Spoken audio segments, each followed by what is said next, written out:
Hello, it's great to see you back with us to share this holiday season with you and more Explore Tulsa. And we're more thankful than ever before because recently Tulsa almost lost one of its greatest chefs. But through the grace of God and his passion for serving some of the best food around, Michael Minden is still making it all taste good in the kitchen at Michael V's.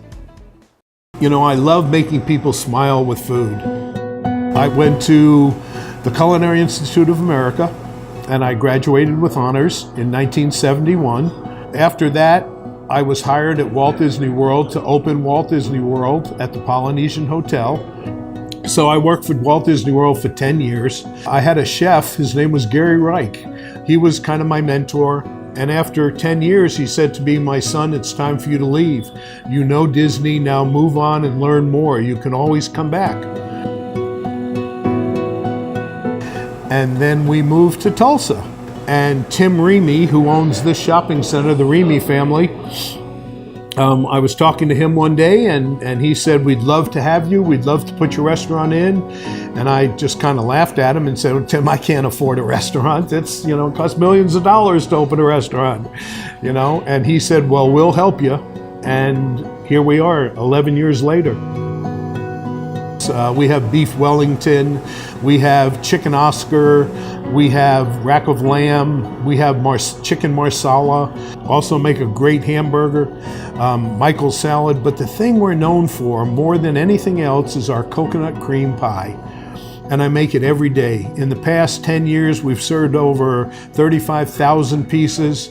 We've served over 2,000 whole pies, and we sell a lot during the holiday season.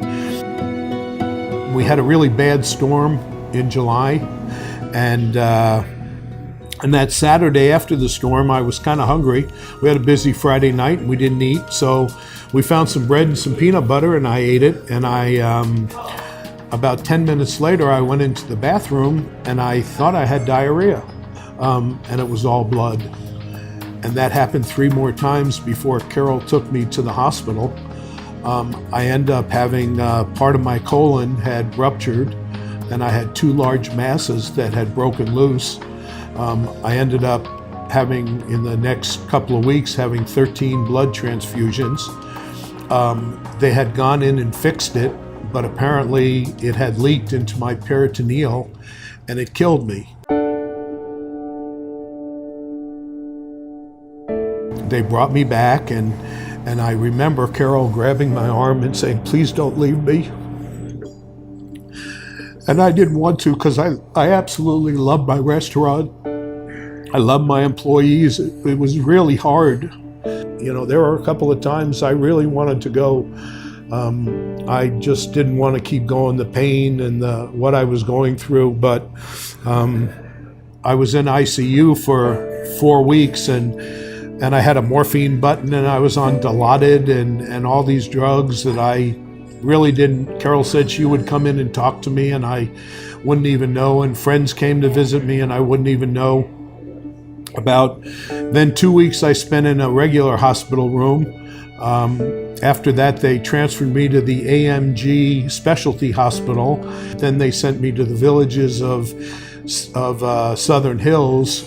They started walking me, and we did about 4 hours of rehab a day, to the point where I was on a walker with the tennis balls, and then I upgraded to a walker with 4 wheels, and then I upgraded to a cane. And after 2 weeks there, if they told me to do 10, I did 20, and every day, every 45 minutes, I would get up and walk around the facility, and I was determined. I wanted to get back to my restaurant.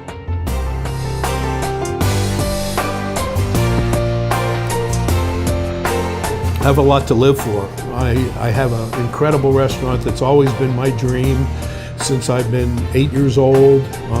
I have a wonderful staff.